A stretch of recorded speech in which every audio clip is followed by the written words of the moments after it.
उन्होंने पहले मेरे साथ यौन शोषण किया और फिर मुझे मारने का फैसला किया। उन्होंने मेरी आंखों के पास बंदूक के बट से 3 बार मारा। उसके बाद मैं बेहोश हो गई। मुझे नहीं पता क्या हुआ। फिर उन्होंने मुझ पर एक बोतल से थोड़ा पानी छिड़का और मुझे होश आ गया। चुरांदर की एक 18 वर्षीय कुकी महिला के साथ मेथी भीड़ ने कथित रूप से रेप किया, उसे बेहोश कर दिया। उसे याद नहीं कि आगे क्या हुआ, लेकिन मेडिकल रिपोर्ट में हमले और रेप का जिक्र है। पीड़ित की कहानी उसी की जुबानी। मेरा एक दोस्त है जिसने एक मुस्लिम से शादी की है और वह हट्टा चेकंद में रहता है। मणिपुर में हिंसा भड़कने के बाद मैं उसके साथ रह रही थी, यह सोचकर कि मुद्दा लंबे समय तक नहीं चलेगा। मुझे मेरे परिवार से फ़ोन आया और उन्होंने मुझे बताया कि राज्य में अशांति उम्मीद से अधिक समय तक चल सकती है। मैंने 16 मई की सुबह अपने घर से वापस आने के लिए लोगों की तलाश शुरू कर दिया। यह घटना 15 मई की है। मैं एक एटीएम बूथ से अपने दोस्तों द्वारा भेजे गए पैसे निकालने गई थी। कोरामेंट और चेक ऑन टी पॉइंट के बीच 2 गाड़ियां मेरे पास आई। एक मेरे आगे रुकी और दूसरी मेरे पीछे। एक बैंगनी, दूसरी सफ़ेद बोलेरो थी। मुझे लगा कि वो भी एटीएम जाना चाहते हैं। उन्होंने मुझसे मेरा आधार कार्ड मांगा। मैंने उनसे कहा मेरे पास नहीं है, क्योंकि मैं जानते थे कि वे मेहते थे। मेरे बोलने के तरीके से उन्हें अंदाज़ा हो गया कि मैं कुकी हूँ। उन्होंने मुझे मेरे हाथ पैरों से उठाकर गाड़ी में अंदर फेंक दिया।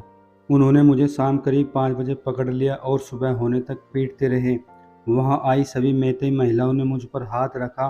फिर उन्होंने आपस में चर्चा की, अगर वे मुझे सड़क के किनारे मारते रहे तो पुलिस आ सकती है और मुझे बचा सकती है। इसलिए वे मुझे एक सुनसान इलाके में ले गए और वहाँ मुझे बहुत मारा। फिर उन्होंने काली टी शर्ट पहने कुछ लोगों को बुलाया, शायद आरामबाई मेहते। उनके पास हथियार, चाकू और रस्सियाँ थी। वे 7-8 के समूह में सफ़ेद बोलेरो में आए थे। मुझे उनके हवाले कर दिया गया। उन्होंने इस बात पर जोर दिया कि मुझे मार दिया जाना चाहिए। अगर वे मुझे नहीं मारेंगे तो ये लोग स्वयं खुद ही मुझे मार देंगे। मैंने अपने बंधकों को आश्वासन दिया कि मुझे मार डालेंगे। उन्होंने मेरी आंखों पर पट्टी बांध दी, मेरे हाथ बांध दिए और मुझे गोली मारने के लिए तैयार किया। तभी एक आदमी ने कहा कि पुलिस स्टेशन पास ही है और गोली की आवाज़ से ये सतर्क हो जाएंगे और लोग इकट्ठा होने लगेंगे। इसलिए उन्होंने मुझे किसी अन्य स्थान पर ले जाने का प्रस्ताव दिया। फिर वे मुझे बिष्णुपुर की ओर ले गए। फिर यह पता लगाने की कोशिश कर रहे थे कि क्या लमका पहुंचने से पहले मुझे मार दिया जाए और इस तरह फेंक दिया जाए कि मेरे अपने लोगों को मेरा शव मिल जाए। वे मुझे बिष्णुपुर में एक पहाड़ी की चोटी पर ले गए। हमने नगारियान चिंग हेनांग चिंग को पार किया। वे मुझे ऐसे पीटते रहे जैसे कि मैं एक आदमी हूँ। मैंने पूछा, क्या किसी पुरुष को किसी महिला पर हाथ रखना चाहिए? इस पर उन्होंने कहा कि मैंने बहुत बातें की है और फिर उन्होंने मेरी ठड्डी और कान पर इतना मारा कि खून बहने लगा। उन्होंने मुझे मारने से पहले मेरे साथ दुर्व्यवहार करने का निर्णय लिया था। मैंने पूछा कि क्या उनके कोई भाई बहन नहीं है, जिस पर उन्होंने मुझे चुप चुप करा दिया और मुझे फिर से मारा। फिर मैंने उन्हें अपनी बंदूक लोड करते हुए सुना। उन्होंने मुझे डराने के लिए अलग अलग दिशा में एक साथ कई बार गोलियां चलाई। फिर उन्होंने मुझ पर बंदूक तान दी। उनमें से कुछ ने अपनी बंदूक की नाल मेरे आगे पीछे और सिर पर तान दी। उन्होंने मेरी आंखों के पास बंदूक की बट से 3 बार मारा और उसके बाद मैं बेहोश हो गई। मुझे नहीं पता कि क्या हुआ। फिर उन्होंने मुझ पर एक बोतल से थोड़ा पानी छिड़का और मुझे होश आया। उसे याद नहीं है कि आगे क्या हुआ, लेकिन इसके बाद वह होश में आई। मैंने पेशाब करने के लिए माफ़ी मांगी। उनमें से एक ने केवल मेरे हाथ खोले और मैं कुछ कदम आगे बढ़कर बिष्णुपुर पहाड़ी से नीचे लुढ़क गई। मैं किसी तरह मुख्य सड़क तक पहुंची। वहाँ मुझे एक ऑटो दिखा। मैं शुरू में ऑटो रोकने से डर रही थी, क्योंकि मुझे लगा कि वो मेहता हो सकते हैं, लेकिन चूंकि यह जीवन और मृत्यु का मामला था, इसलिए मैंने उसे रोक दिया। ड्राइवर एक बंगाल मुस्लिम निकला। वह एक सब्जी ट्रांसपोर्टर था जो सुबह सुबह सब्जियों की ढुलाई करता था। उसने मुझे सब्जियों की बोरियों के बीच छुपा दिया। जिन लोगों ने मुझे पकड़ा था उन्होंने सोचा कि मैं उनके बहुत दूर नहीं भाग पाऊंगी और इसलिए उन्होंने मेरा पीछा करना जारी रखा। हम बिष्णुपुर पुलिस स्टेशन के अंदर चले गए। वहाँ 3 पुलिसकर्मी बाहर आए। मुझसे पूछा कि क्या वह वाहन मेरा पीछा कर रहा था, जिस पर मैंने कहा हाँ। उन्होंने गाड़ी रोकी और गाड़ी में बैठे लोगों ने कहा कि वे सिर्फ एक क्लब के सदस्य हैं। मैंने इसका विरोध किया और उनसे कहा कि उनके अंदर हथियार है। पुलिस गाड़ी की जांच करने के लिए आगे बढ़ी, लेकिन वे भागने में सफल रहे। पुलिसकर्मियों ने मुझसे पूछा कि क्या मैं उनके अधिकारी का इंतजार करना चाहूँगी जो सुबह आने वाले थे। मेरे पंगल मुस्लिम ड्राइवर ने मुझे बताया कि अधिकारी मेहता ही हो सकता है और इसलिए उसने मुझे मेरे लोगों तक छोड़ने की पेशकश की। फिर हम ऑटो में बैठ गए। इसमें चढ़ने की भी ताकत नहीं थी, इसलिए मेरे ड्राइवर ने मेरी मदद की और मुझे न्यू चेक ऑन में छोड़ दिया।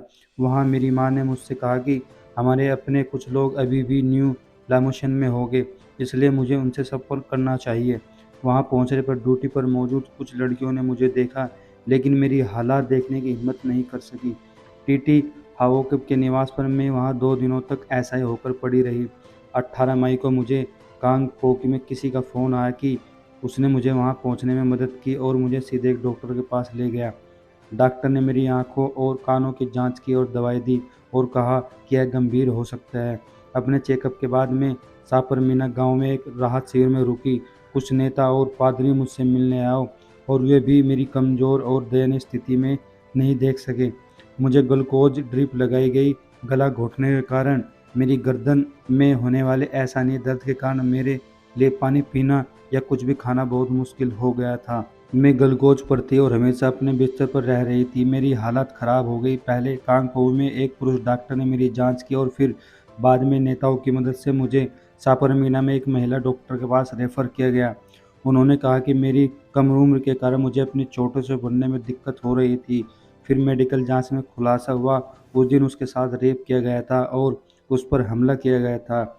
जब भी मैंने अपनी आंखें बंद की, मैंने उन लोगों के चेहरे देखे जिन्होंने मेरे साथ छेड़छाड़ की। भले ही मैंने उन्हें सिर्फ एक बार देखा था, उन्होंने मुझे चेतावनी दी थी कि अगर मैंने उनके खिलाफ एफआईआर दर्ज कराई तो वे मुझे ढूंढ लेंगे और मार डालेंगे, और इसलिए आज तक मुझे एफआईआर दर्ज करने की हिम्मत नहीं हुई। मैं अब भी सदमे में हूँ, इसलिए मेरा परिवार मुझे मेरे हाल पर नहीं छोड़ता। मेरे घर वाले मुझसे पहले नहीं सोते। मैं अभी भी हमलावरों द्वारा मुझे नुकसान पहुंचाने और मुझे पीटने के दृश्य देखती हूँ। खासकर रात में मुझे अब भी बहुत डर लग रहा है। मैंने एक व्यक्ति की वजह से जगह जाना चाहा जहाँ बंदूक ले गई थी, और काली टी शर्ट वाले नेताओं में से एक बोमे लिकाई में रहता है। वह भारी भरकम शरीर वाला व्यक्ति है, लेकिन मैं डरी हूँ, इसलिए मैंने एफआईआर दर्ज नहीं कराई। मेरी इम्फाल लौटने की योजना नहीं है और अब मैं किसी मेरे मित्र के साथ संपर्क में नहीं हूँ। मुझे अब उनसे डर नहीं लगा है। दोस्तों, अभी हाल ही में मणिपुर के अंदर जो घटना हुई, जो बहन बेटियों के साथ बर्बरता की गई, उनके साथ रेप किया गया, उनको मणिपुर में नंगा करके घुमाया गया, तो साथियों ये घटना पूरे देश को शर्मसार करने वाली घटना है, पूरी मानवता को मारने वाली घटना है। आप इस घटना के बारे में क्या कहेंगे? आप हमें कमेंट करके ज़रूर बताएं। तो चलिए, thank you so much for watching this video. अगर आपको इस पीड़ित की जो कहानी इसने बताई, अगर आप इसके बारे में कुछ भी हल्का भी थोड़ा सा भी सहानुभूति रखते हैं, तो साथियों हमें कमेंट करके इसके बारे में ज़रूर बताएं और वीडियो को ज़्यादा से ज़्यादा शेयर करें। तो थैंक यू सो मच।